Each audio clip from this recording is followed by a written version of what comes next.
जय जिनेंद्र। आज हम डिफरेंट टाइप के आइस गोला बनाएंगे। सिंपल और इजी रेसिपी के लिए मेरी चैनल को सब्सक्राइब ज़रूर करें। तो आज हम आइस में से आइस गोला कैसे बनाते हैं ये देखेंगे। तो सबसे पहले हमें आइस बनाने के लिए यहाँ पर मैंने लिया है एक छोटा टॉप पानी लिया है और उसे उतना बॉईल करना है जितना कि आप देख रहे हो कि नीचे बबल्स आ रहे हैं। और ये बबल्स ना आए तब भी हमें उबलता हुआ पानी नहीं चाहिए, गर्म पानी ही चाहिए। अब इसे नीचे ले लेंगे और रूम टेम्परेचर पर आने तक इसे ठंडा होने के लिए रख देंगे। नॉर्मल पानी से भी हम आइस बना सकते हैं, पर गर्म पानी में से अगर आप आइस बनाते हो तो इसमें क्या फ़र्क है वो जब ये आइस बनकर तैयार होगा तब मैं आपको बताऊंगी। आज मैं यहाँ पर स्लश मेकर मशीन का यूज़ करके आइस गोला बनाने वाली हूँ। तो उसके साथ में ही जो मेजरिंग कप आता है जिसके नाप से ही हमें आइस बनाना है, तो यहाँ पर 2 कप लिया है, इसके अंदर पानी डाल दिया है। अब जब ये रूम टेम्परेचर पर आ जाए तो आप देख सकते हो कि अब ये रूम टेम्परेचर पर आ गया है। तो अब हम इसे फ्रीज़र के अंदर आइस बनाने के लिए रख देंगे। और अब बना लेते हैं होममेड सिरप। तो यहाँ पर मैंने एक छोटा कप चीनी ली है, तो आधा कप मैंने पानी लिया है और इसे तब तक गर्म करना है जब तक चीनी पानी के अंदर अच्छी तरह से पिघल ना जाए। अब ये होममेड फ्लेवर है, तो जो भी आपका फेवरेट या घर में जो भी अवेलेबल हो आप उसमें से बना लो। यहाँ पर मैं ऑरेंज फ्लेवर का बना रही हूँ, तो मैंने थोड़ा सा ऑरेंज कलर डाल दिया है सिरप के अंदर। और ये सिरप अब हमारी बन गई है, तो इसके अंदर थोड़ा सा नींबू का जूस डाल देंगे ताकि ये सिरप हमारी हार्ड ना हो जाए। अब ये सिरप बनकर तैयार है, तो गैस को बंद कर देंगे और इसे अब नीचे ले लेंगे। और जब ये सिरप रूम टेम्परेचर पर आ जाए तो ये हमारा ऑरेंज फ्लेवर है, तो मैंने यहाँ पर ऑरेंज एसेंस लिया है, इसके 2-3 ड्रॉप्स ही हमें डालने हैं। इसे डालकर अच्छी तरह से मिक्स कर लीजिए और अब ये बन गया हमारा ऑरेंज सिरप। तो ये होममेड ऑरेंज सिरप है। और अगर आपके पास घर में जो भी सिरप अवेलेबल है, जैसे कि यहाँ पर मेरे पास रोज़ फ्लेवर का शरबत है, तो ये भी सिरप आप आइस गोला बनाने के लिए यूज़ कर सकते हो। तो इस सिरप के साथ में आपके पास जो भी गार्निश करने के लिए हो तो आप इसका यूज़ करें। मैंने यहाँ पर पुदीने का पत्ता, थोड़ी सी टूटी फूटी और रोज़ पेटल यूज़ किया है। तो जिन कप में हमने आइस बनाने के लिए 24 घंटे के लिए रख दिया था, अब ये आइस बन गया है। और अब मैं ले लूँगी स्लश मेकर।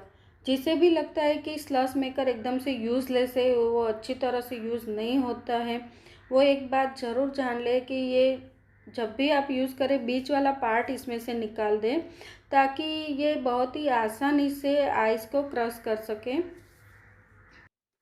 जैसे भी स्लश मेकर में प्रॉब्लम है वो प्लीज़ एक बार इस तरह से यूज़ करके ज़रूर देखें। और अब हम आइस को भी एक बार देख लेते हैं कि हमने नॉर्मल पानी से आइस बनाने में और बॉईल किए हुए पानी में से आइस बनाने में क्या फ़र्क है। तो अब आप देख सकते हो कि यहाँ पर जो हमने पानी बॉईल करके लिया था वो एकदम से क्रिस्टल क्लियर जैसा आइस दिख रहा है। आपको दिख रही है मेरी उंगली इसकी। और चलिए एक बार एक पत्ती लगा कर भी देख लेते हैं कि इस आइस के अंदर से पत्ती भी दिख रही कि नहीं। तो ये फ़र्क है कि हम बॉईल किए हुए पानी से अगर आइस बनाते हैं तो इस तरह से हार्ड और एकदम से क्रिस्टल क्लियर जैसी आइस बनती है। तो मुझे लगता है कि ये टिप्स भी आपको ज़रूर यूज़फुल होगी।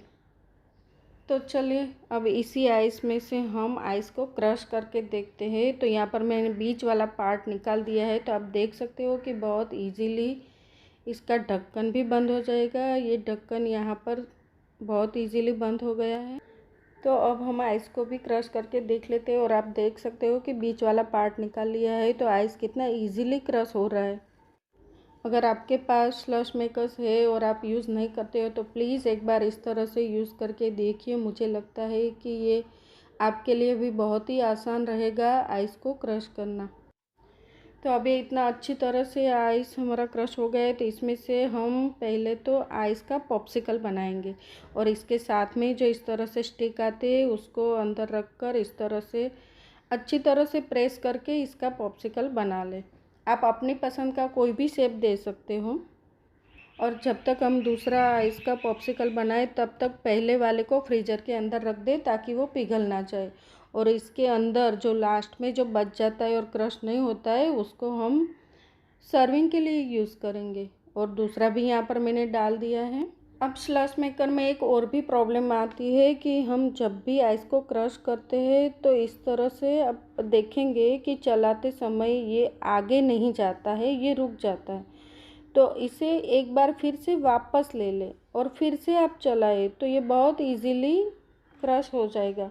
तो ये टिप्स भी आपको मुझे लगता है ज़रूर यूज़फुल होगी।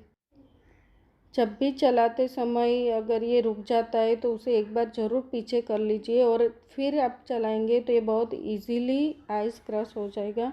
और अब ये दूसरा भी हमारा आइस क्रश हो गया है। तो वही स्टिक है जो इसके साथ में आती है, इसे लेकर मैंने भी यहाँ पर पॉप्सिकल बनाया है, पर आप जो चाहे उस शेप में बना लीजिए। अब ये दोनों पॉप्सिकल तैयार हो गए हैं तो अब वेट किस बात की, चलिए अब इसके अंदर सिरप डालते हैं।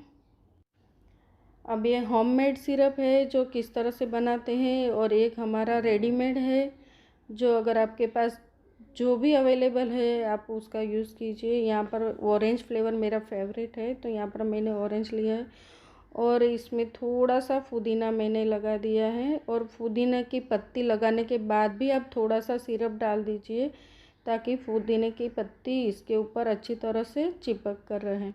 तो चलिए अब होममेड सिरप में से ऑरेंज फ्लेवर का पॉप्सिकल बनकर तो तैयार हो गया है। अब एक और पॉप्सिकल बना लेते हैं। उसके ऊपर हम टूटी फ्रूटी डालेंगे और इसके ऊपर हम रोज़ पेटल्स जो है थोड़ी सी वो भी इसके ऊपर लगाएंगे। और अब इसके ऊपर डालेंगे हम रोज़ फ्लेवर का सिरप।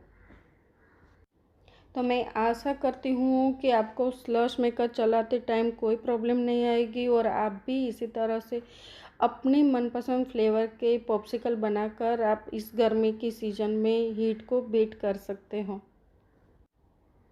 तो आपने कुछ बातें ज़रूर नोटिस की होगी कि जब भी आप आइस बनाए गर्म पानी को ठंडा करने के बाद ही उसका आइस बनाएंगे तो आपका क्रिस्टल क्लियर जैसा आइस बनेगा। और स्लश मेकर यूज़ करते समय अब जो भी प्रॉब्लम आती है तो मुझे लगता है कि ये वीडियो देखने के बाद आपको भी लगेगा कि स्लश मेकर यूज़लेस नहीं है, उससे भी बहुत ही अच्छे से आइस क्रश होता है। तो ये तो हमने स्लश मेकर से आइस क्रश करके इस तरह से ऊपर से सिरप डालकर हमने यहाँ पर पॉप्सिकल बनाई है। अब एक और भी तरीका है तो आप देखिए दूसरा तरीका भी। यहाँ पर मैंने सीधा ही सिरप में से जूस बना लिया है पानी डालकर और इसे ही मैं आइस बनाने के लिए रख दूँगी। तो वही सेम फ्लेवर मैंने यहाँ पर ली है, एक ऑरेंज है और एक रोज़ फ्लेवर है। जूस बना ले और जूस को ही सीधा कप के अंदर डाल दे और इसे फ्रीज़र के अंदर एक दिन के लिए आइस बनाने के लिए रख दे। अब ये आइस हमारा बनकर तैयार है। तो अगर आपके पास स्लश मेकर नहीं है तब भी आप आइस गोला कैसे बनाते हैं ये मैं दिखा रही हूँ।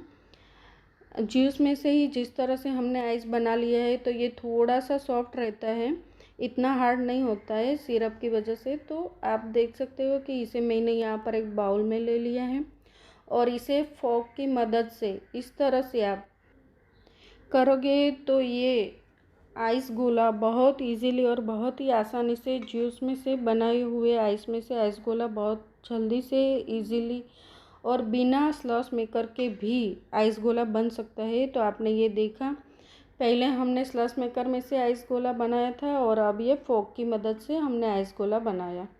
देखा आपने कि अगर स्लश मेकर नहीं है तब भी आप आइस गोला को एंजॉय कर सकते हो। जो भी आपका मनपसंद फ्लेवर का शरबत रहेगा उसी से ही आप आइस बना ले और बहुत इजीली आप इस तरह से आइस गोला बना सकते हो।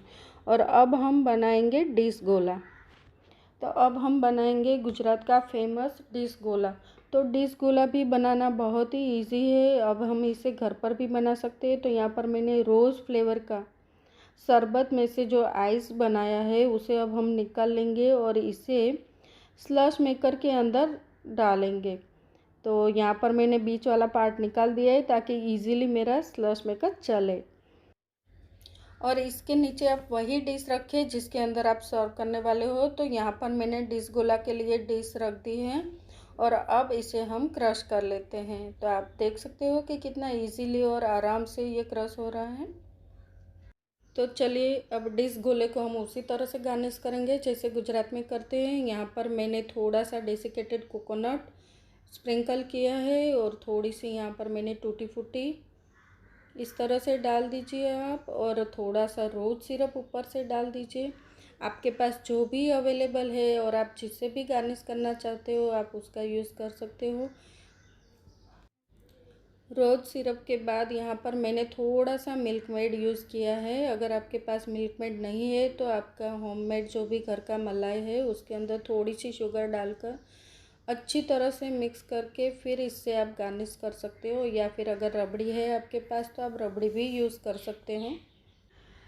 तो अब देखा आपने कितना इजीली बन गया हमारा गुजरात का फेमस डिश गोला। और अब जिसके पास स्लश मेकर नहीं है वो भी डिश गोला बना सकते हैं। तो उसके लिए भी है कि अगर आप अपने घर में जो भी आइस ट्रे है उसमें से जो आइस बनाते हैं उसे निकालिए, इस तरह से मिक्सचर की जार ले लीजिए और इसके अंदर डालकर इसे क्रश कर लीजिए। इसमें भी बिल्कुल ऐसे ही आइस क्रश होता है जैसे कि हमारा स्लश मेकर में होता है। और इस तरह से आप कोई भी मोल्ड ले लीजिए, और यहाँ पर मैंने एक छोटा सा इस तरह से कप है मेरे पास, उसका यूज़ कर रही हूँ मैं। इसके अंदर हम आइस क्रश किया हुआ डाल देंगे और इसे हम आइस गोले का शेप दे देंगे। तो यहाँ पर मैंने एक स्टिक लगा दी है। इसी तरह से आपको लगाना है स्टिक को बिल्कुल बीच में, और आधा आइस डालने के बाद ही स्टिक डाल दीजिए ताकि वो अच्छे से आइस को पकड़ ले, और ऊपर से थोड़ा सा और आइस क्रश डाल दीजिए। तो देखा आपने यहाँ पर कि हमने जार में क्रश किया हुआ आइस से आइस गोला बनाया। तो यहाँ पर मैंने वुडन स्टिक यूज़ किया है क्योंकि जब स्लश मेकर ही नहीं है हमारे पास तो स्लश मेकर का स्टिक भी कहाँ से होगा। तो इजीली और आसानी से किस तरह से आइस गोला बनते हैं देखा आपने। तो अब इसके ऊपर भी आप इस तरह से रोज़ सिरप यहाँ पर मैं डाल रही हूँ, आप अपना फेवरेट कोई भी सिरप डाल दिए, और इसमें आप 2-3 फ्लेवर भी ऐड करना चाहे तो आप कर सकते हो।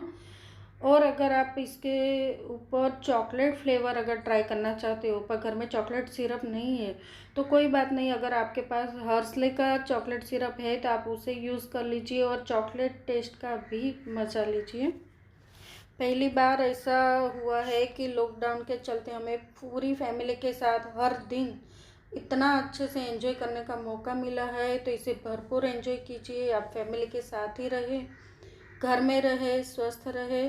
और ये वीडियो आपको कैसा लगा ये मुझे कमेंट बॉक्स में ज़रूर बताइए। जय जिनेंद्र।